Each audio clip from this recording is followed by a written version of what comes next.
بسم الله الرحمن الرحيم. السلام عليكم ورحمة الله وبركاته. صلى الله على محمد صلى الله عليه وسلم من قناة نور الزراعة نحييكم.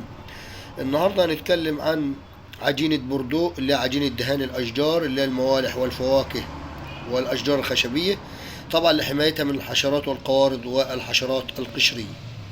تركيب هذه العجينة طبعا بنجيب 10 لتر ماء، بنضيف عليهم 1 كيلو كبريتات نحاس أو كيلو كسكلور نحاس، زائد 2 كيلو ونص جير حي، زائد ربع كيلو غيرة اللي هي المادة اللاصقة.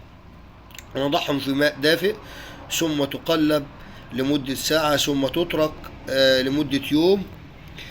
طبعا العجينة ديت بناخدها طبعا بنبدأ نتهم بها جذوع الأشجار أو سيقان الأشجار لحمايتها من جميع الأمراض الفطرية والحشرية. ديت هذه العجينة طبعا مهمة جدا للنباتات، بتحمي النباتات من أشعة الشمس، بتحمي النباتات من التشققات، بتحميها من الحشرات، طبعا نظافة الأشجار، حماية الشجرة وتطويل عمر الأشجار لمدة طويلة، حماية الحقل من النمل والزاحفات. دي كل هذه العناصر طبعا بتؤثر على زيادة الإنتاج، طبعا إنتاج أعلى بأقل تكلفة. والسلام عليكم ورحمة الله وبركاته.